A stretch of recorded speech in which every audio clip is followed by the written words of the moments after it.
भारत में internet technology की उन्नति के साथ साथ 5 लाख मिलियन लोग इंटरनेट से जुड़े हैं। इंटरनेट के साथ ये नया जुड़ाव उन सर्विसेज तक, उन सुविधाओं तक पहुंच बनाता है जो पहले संभव नहीं थी।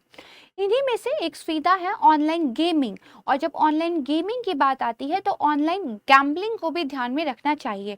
गैम्बलिंग यानी कि जुआ, ये एक ऐसा खेल है जिसके बारे में हम बहुत लंबे समय से पढ़ते सुनते आए हैं और जो बहुत लंबे टाइम से जो है खेला जाता है। गैम्बलिंग एक ऐसा खेल होता है जिसमें स्किल्स से ज्यादा चांस के बारे में बात होती है कि अगर आपका चांस लग जाता है, आपका दांव अगर लग जाता है तो जीत आपकी होती है। हमने देखिए महाभारत में गैम्बलिंग के बारे में पूरी कथा पढ़ी है जहाँ पे युद्ध का कारण ही ये खेल बन गया था।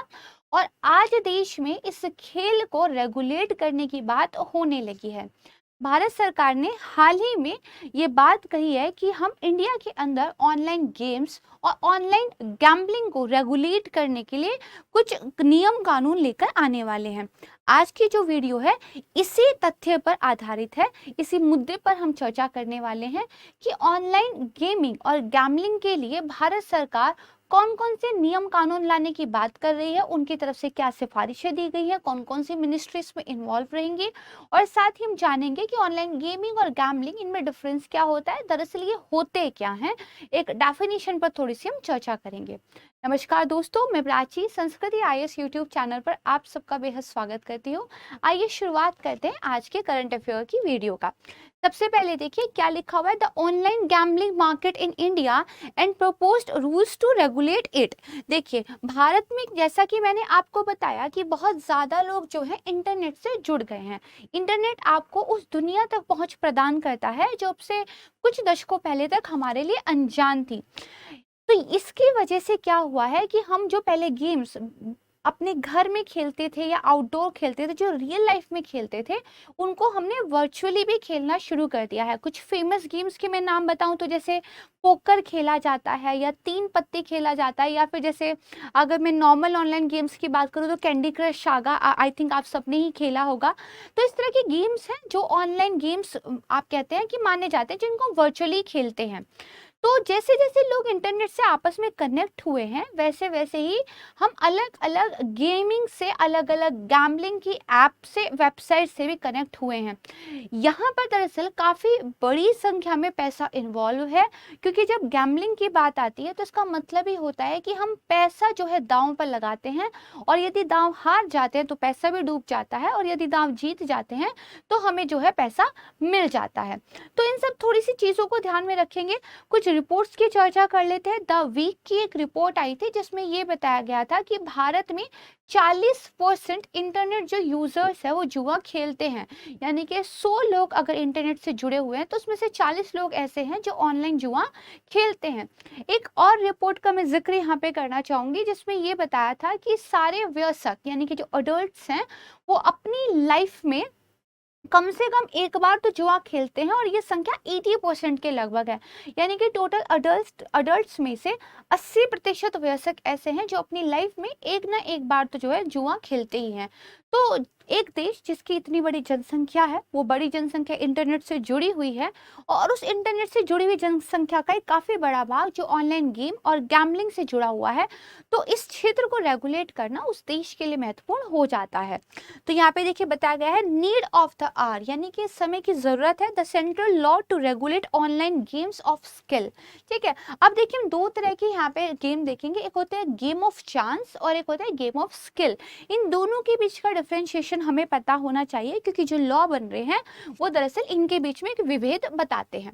यहाँ पर देखते हैं why India online gaming industry desperately need a regulatory architecture. यानी कि जो गेमिंग इंडस्ट्री है ना, एक्चुअली वो भी एक रेगुलेशन चाहती है, ताकि जो एक ग्रे सा एरिया है, जब कोई चाहे बैन कर देता है, जब कोई चाहे अनुमति दे देता है, कोई स्टेट गवर्नमेंट बैन कर देती है, कोई स्टेट गवर्नमेंट जो है अलाउ कर देती है। तो ये एक जो ग्रे सा एरिया है इसको हटा के निश्चित कुछ नियम बन जाए जिनके बारे में सबको पता हो, जिसके अकॉर्डिंग चीजें हो सके, ऐसा लाने की बात जो है इंडस्ट्री भी कह रही है। जैसे कि एग्जाम्पल देखिए, जो तमिलनाडु के गवर्नर हैं उन्होंने एक ऑर्डिनेंस को अप्रूव कर दिया है जो तमिलनाडु के अंदर ऑनलाइन गेमिंग को बैन करने की बात करता है। तो यहाँ पे एक चीज थोड़ी सी आप ध्यान रखिएगा कि ये जो वहाँ पे बैन लगा है ना, वहाँ की जो गेमिंग इंडस्ट्री है वो दरअसल इसको लेके आप कह सकते हैं कोर्ट में जाने पर विचार कर रही है, क्योंकि एक आप कह सकते हैं सीधा सीधा बैन लगा दिया गया है। तो हमारे लिए ये समझना आवश्यक है कि चीज़ों पे एकदम फ्लैट बैन लगाने से ज़्यादा बेहतर तरीका होता है कि चीज़ों को रेगुलेट किया जाए, राइट। तो चलिए सबसे पहले तो ना हम ये देखते हैं कि कितना ज़्यादा पैसा इस इंडस्ट्री में इन्वॉल्व है, तो हमें थोड़ा सा एक हिंट मिलेगा कि क्यों ये इंडस्ट्री इतनी ज़्यादा इम्पॉर्टेंट है। जैसे रेवेन्यू अर्निंग की अगर हम बात करें ऑनलाइन गेमिंग सेगमेंट की, मैं ऑनलाइन गेम्स की यहाँ पे बात कर रही हूँ 2017 से 2021 की, और 21 के बाद 24 तक क्या एक एस्टिमेट रहेगा, किस तरह का ट्रेंड रहेगा वो यहाँ पर दिखाया गया है। तो यहाँ पर देखिए बिलियन इंडियन रुपीस में हम बात कर रहे हैं। 2017 में जहाँ 30 बिलियन इंडियन रुपीस की मार्केट थी, तो 22 में देखिए ये करीब 119 बिलियन रुपीस के लगभग मार्केट चली गई है, और 24 में तो इसके 153 बिलियन इंडियन रुपीस होने का अनुमान है। This is a very huge money involve in this particular sector, तो we have to regulate it, right. चलिए नेक्स्ट देखते हैं क्या हो रहा है। तो सबसे पहले तो बात करते हैं कि न्यूज हमारी क्या थी। तो देखिए मिनिस्ट्री ऑफ इंफॉर्मेशन ब्रॉडकास्टिंग, तो जो ministry of information and broadcasting है उन्होंने एक्चुअली क्या किया था, एक टास्क फोर्स का निर्माण किया था, ताकि जो भारत के अंदर ऑनलाइन गेमिंग को लेकर एक आप कह सकते हैं ये क्षेत्र है, इसको रेगुलेट किया जा सके, इसको विनियमित किया जा सके। और ये चर्चा में इसलिए क्योंकि इस टास्क फोर्स ने क्या किया है, अपनी अंतिम रिपोर्ट पेश कर दी है, ठीक है। और ये सब कुछ हम ऑनलाइन गेमिंग पर कर रहे हैं। तो ये जो अंतिम रिपोर्ट है अब सरकार के द्वारा बाकायदा अलग अलग जो स्टेक होल्डर्स है, जैसे मान लीजिए कंज्यूमर वाली एक मिनिस्ट्री है, ठीक है, फिर इन्फोर्समेंट डायरेक्टरेट है, क्योंकि पैसा भी यहाँ पे इन्वॉल्व है, और होम मिनिस्ट्री है, ठीक है, स्टेट्स है, इन सारे स्टेक होल्डर्स के साथ मिलकर बातचीत करनी शुरू की है, ताकि इन सिफारिशों के आधार पर वो रूल्स और रेगुलेशन लाए जाए और उनको एक प्रॉपर कानून का रूप दिया जाए, ठीक है। अब पहली बात तो हम थोड़ा सा समझ लेते हैं कि मैंने आपको दो तरह के बताए थे, एक होता है गेम ऑफ स्किल, एक होता है गेम ऑफ चांस, ठीक है। तो देखिए गेम ऑफ स्किल क्या होता है, जिस गेम के लिए आपको कोई कोई स्किल होनी चाहिए, अपने एक्सपीरियंस से आपने कोई गेम सीखा हो तब जाके आप उसको खेल पाते हो, और कुछ कुछ गेम्स के लिए तो प्रायर ट्रेनिंग की जरूरत भी होती है। यानी कि कोई भी ऐसा गेम जिसमें आपका थोड़ा सा भी स्किल लगता है, माइंड लगता है, that is a game of skill, right. But there is another category that is game of chance. Name से आप अंडरस्टैंड करने का कोशिश कीजिए। चांस वर्ड का क्या मतलब है कि तुक्के से आप जीत गए, दाव लग गया तो लग गया, नहीं लगा तो नहीं लगा। जैसे कैसीनो में जो गैम्बलिंग्स होती थी, है ना, वो गेम ऑफ चांस होते थे कि you just like put a number, और अगर वो नंबर आ गया तो you will win, otherwise not, right. तो इस उस चीज को वर्चुअली खेला जा रहा है। तो होता क्या है गेम ऑफ चांस में, पहले आप पैसा लगाते हैं, ठीक है, और बहुत बार हमने ये देखा है कि ये पैसा इतना लगाने की एक एडिक्शन हो जाती है लोगों में, ये एक चीज़ कि मैं अगली बार और बड़ा दांव खेलूंगा तो पिछला सारा पैसा जीत जाऊंगा, इसकी वजह से अपनी पूरी की पूरी प्रॉपर्टी लोग कई बार हार जाते हैं, सुसाइड तक करना पड़ जाता है लोगों को। तो ये ऐसी चीज़ें हैं जो एक्चुअली में रेगुलेट करनी चाहिए एक स्टेट को, अपनी रिस्पॉन्सिबिलिटी को समझते हुए। तो देखिए अगर हम बात करें जो ऑनलाइन गैम्बलिंग है, क्या वो लीगल है इंडिया में, तो थोड़ा सा इसको लेके ना कंफ्यूजिंग सा मामला है। कैसे, देखिए यहाँ पे ना एक अनक्लियर डिस्टिंक्शन है between game of skills end game of chance, right. मैंने आपको बताया दोनों में क्या डिफरेंस है, लेकिन अब एक बात बताइए, कोई गेम लॉन्च हुआ, आप कैसे डिसाइड करेंगे, how will you decide that it is a game of skill और it is a game of chance, right. तो वो जो डिस्टिंक्शन करना है वो थोड़ा सा अनक्लियर एक तरीका है, क्योंकि कोई भी कह सकता है नहीं यार इस गेम में थोड़ी तो स्किल लगती है ना, कुछ तो करना पड़ता है। जैसे किसी गेम में अगर मेमोराइजेशन भी आपको करना पड़ता है, जब आप पत्ते खेलते हैं तो आपको मेमोराइजेशन उसमें बहुत काम करना पड़ता है कि कितने पत्ते डल चुके हैं, कितने पत्ते भी किसी के पास होंगे, और उसके अकॉर्डिंगली आप जो अपना नेक्स्ट जो है चाल चलते हैं। तो कहा जा सकता है भाई वो एक स्किल वाला गेम है, कोर्ट ने ऐसा माना भी अपने पिछले एक आदेश के तहत। तो इसकी वजह से क्योंकि इनके बीच डिस्टिंक्शन क्लियर नहीं है, तो मामला क्या कंफ्यूजिंग हो जाता है। क्यों, क्योंकि देखिए अकॉर्डिंग टू इंडियन लॉज अगर आप बैटिंग कर रहे हो ऐसे गेम्स पे जो गेम ऑफ चांस वाले हैं, तो वो हमारे यहाँ क्या है, इलीगल है। बट अगर आप बैटिंग कर रहे हो ऐसे गेम्स पे जो गेम्स ऑफ स्किल है वो क्या है, लीगल है। यानी कि जुआ अगर आपने ऐसे खेल पे खेला जहाँ दिमाग लगता है तो इट इज लीगल, बट जुआ अगर आपने ऐसा खेला जो प्रॉपर जो है लक बेस्ड है, किस्मत के अनुसार है, तो वो आप क्या इलीगल है। तो ये स्थिति जो है भारत में है। जैसे सुप्रीम कोर्ट की एक रूलिंग आई थी जिसमें उन्होंने ये बताया था कि जो रमी है, ठीक है, रमी को गेम ऑफ चांस की तरह नहीं माना जाता है जैसे कि तीन पत्ती को माना जाता है। तीन पत्ते में बेसिकली क्या होता है, आपके पास तीन पत्ते हैं ना, आपको ब्लफ करना पड़ता है कि मेरे पास तो बड़े वाले पत्ते हैं, राइट। उसमें तो चांस की बात है कौन से पत्ते आप पे आ गए।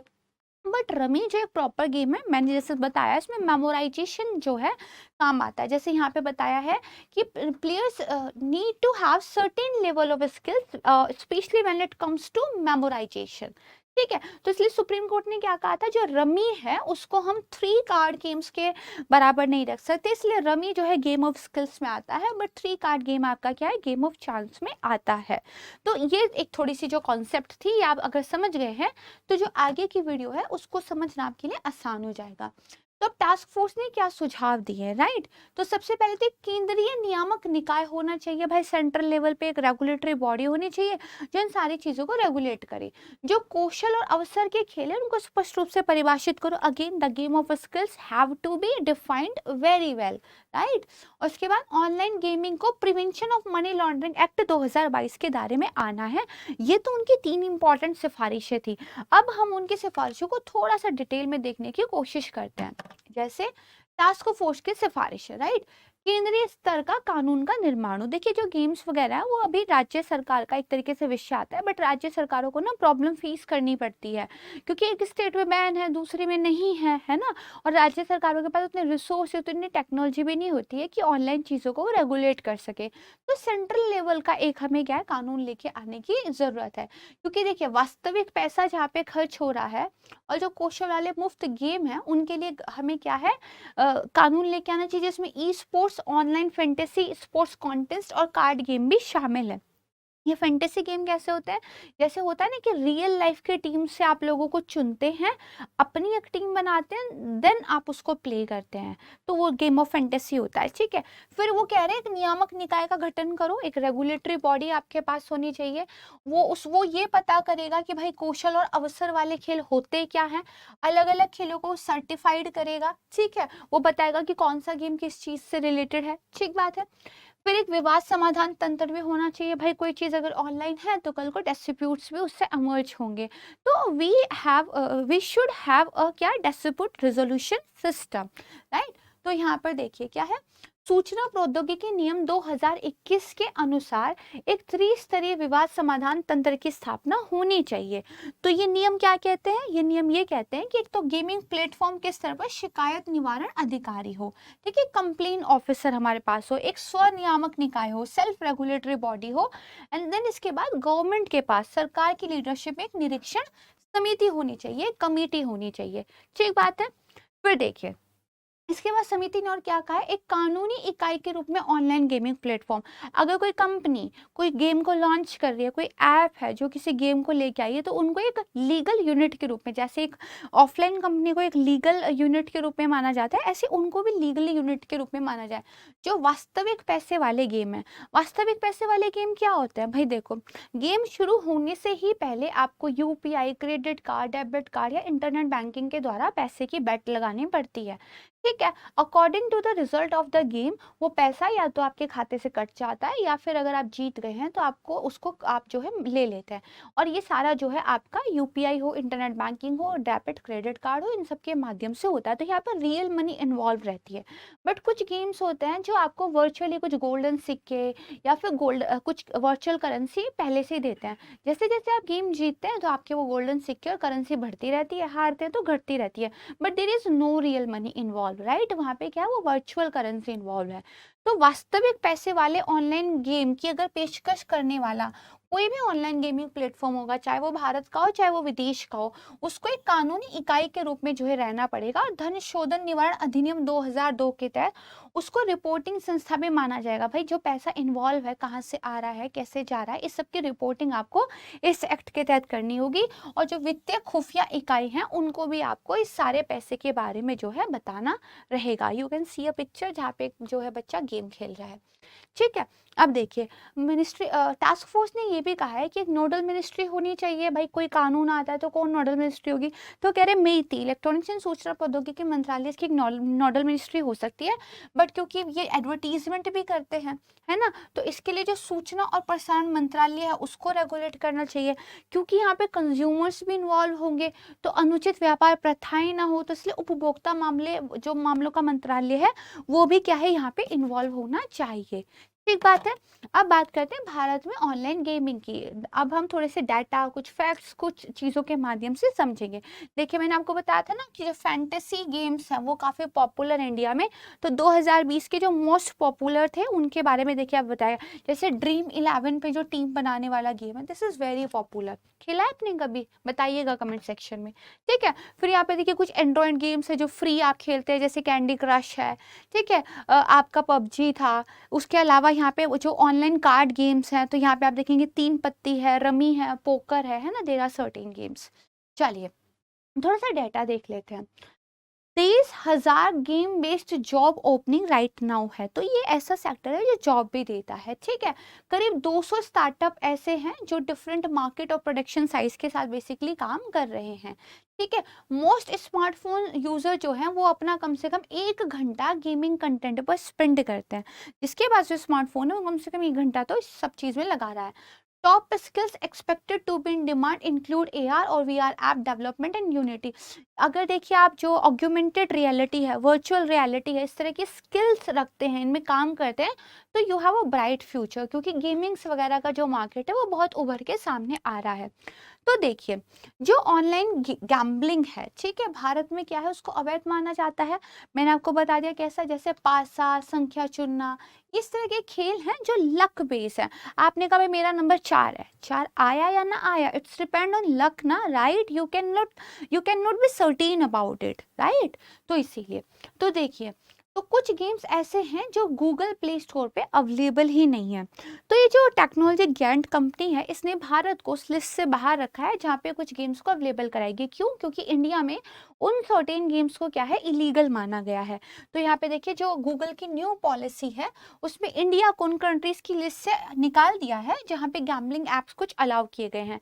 जहाँ परमिट किया गया वो कौन कौन से हैं, तो जैसे United state, Japan, Germany, Australia, ये सब है। ठीक है, यहाँ से आप जो है डाउनलोड कर सकते हैं सर्वर से। इंडिया में क्योंकि इलीगल है तो इंडिया से हटा दिया गया, लेकिन फिर भी लोग तरीके तो निकाल ही लेते हैं डाउनलोड करने के। तो देखिए भारत क्या है, भारत फैंटेसी खेलों के लिए सबसे बड़ी मार्केट है। 13 करोड़ से ज्यादा यूजर्स हैं, 200 से ज्यादा प्लेटफॉर्म्स पे खेल रहे हैं।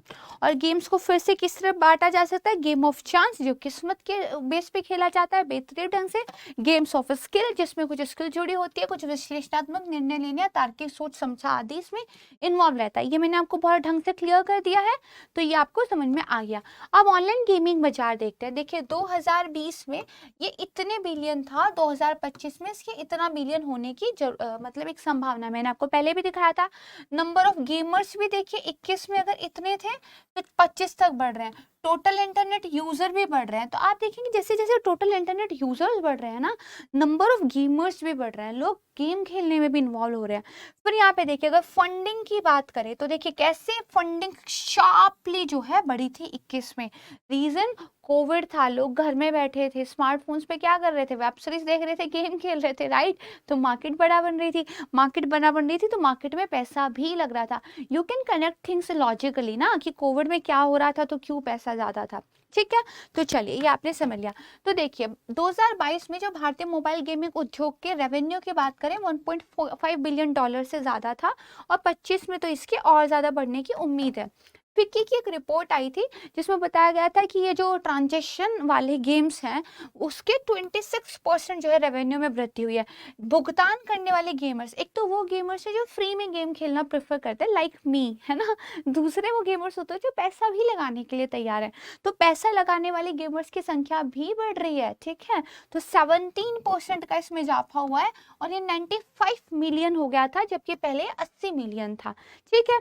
2017 से 20 के डाटा की बात करें तो हमारा गेमिंग इंडस्ट्री में 38% की ग्रोथ हुई है, जबकि चीन में 8% और अमेरिका में 10% की, यानी कि India is a market, India is a huge market actually for any type of product. हमारे इतनी पॉपुलेशन है कि कोई भी प्रोडक्ट लॉन्च होता है हमारी कोई ना कोई जनसंख्या उसको हाथों हाथ लेती है। तो गेमिंग का भी सेम मामला जो है चल रहा है, ठीक है। तो देखिए, भुगतान करने वाले जो उपयोगकर्ता हैं उनका प्रतिशत बहुत तेजी से बढ़ रहा है। अब एक डाटा देखते हैं, ज्यादातर लोग किस प्लेटफॉर्म पे गेम खेल रहे हैं या फिर किस गैजेट की हेल्प से गेम खेल रहे हैं, that will be the correct word. तो गैजेट जो यूज हो रहे हैं, तो देखिए लैपटॉप पीसी हो रहा है 11%, टैबलेट हो रहा है 4%, बाकी सारा आपका स्मार्ट मोबाइल है 85%। यानी कि मोबाइल लेके जो मम्मी कहती है ना दिन रात क्या ये लगे रहते हो, वो ठीक कहती है, मोबाइल पे गेम सबसे ज्यादा खेले जा रहे हैं। तो रेगुलेशन की जरूरत क्यों है भाई? अब तक समझ में आ गया, इतनी बड़ी मार्केट है, इतनी बड़ी मनी इन्वॉल्व है, इतना ज्यादा लोग अपना पैसा लगा रहे हैं, तो इसको रेगुलेट करने की क्या है जरूरत है, क्योंकि ग्रे सा एक एरिया बन रहा है इसमें, ठीक है। फिर क्या है, गेम अब तक राज्यों का विषय थे, लेकिन राज्य क्या है जियो ब्लॉकिंग करने में थोड़ा सा अपने आप को सक्षम नहीं पाते हैं। जियो ब्लॉकिंग क्या होता है, आईपी एड्रेस को लेके आप जियो बेसिकली एक ब्लॉकिंग करते हैं ना, वो एक टेक्निकल टर्म है। तो राज्यों को क्या है थोड़ी सी प्रॉब्लम फेस करनी पड़ती है।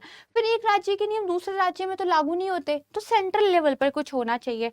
फिर कुछ ऐसी वेबसाइट्स हैं सट्टेबाजी और जुआ की जो भारत में क्या है इलीगल है, लेकिन फिर भी भारतीयों के बीच लोकप्रिय हो चुकी हैं, क्योंकि क्या है लोग इंटरनेट बैंकिंग यूपीआई इन सब का यूज करके उनमें खेल ही लेते हैं, ठीक है। फिर देखिए जैसे कुछ वेबसाइट्स हैं तो फॉरेन की, लेकिन फिर भी अब हमारे यहाँ पे एडवर्टीजमेंट कर रही है, और एडवर्टीजमेंट होने का मतलब क्या, उपभोक्ताओं को रिझा रही है। तो देखिए लोगों ने कई बार क्या किया, बड़ी रकम गंवा दी है, तो आत्महत्याएं भी हमें देखने को मिली है, इसलिए हमें क्या है जरूरत है इसको रेगुलेट करने की। तो फिर कोई नियामक ढांचा भी नहीं है, ना तो कोई शिकायत निवारण तंत्र है, ना बौद्धिक संपदा अधिकारों का संरक्षण होता है, भ्रामक विज्ञापन इतने ज्यादा हैं, उन पर रोक लगाने वाला कोई नहीं है ना। जैसे दिखाते हैं ना कि ये फलाना गेम खेलो और 20 दिन में मतलब करोड़पति बन जाओ, दिखाते हैं ना एक किसान है वो बता रहा है मेरी फसल तो बर्बाद हो गई थी बट मैंने फिर ये गेम खेलना शुरू किया और अब मैं तो लखपति बन गया।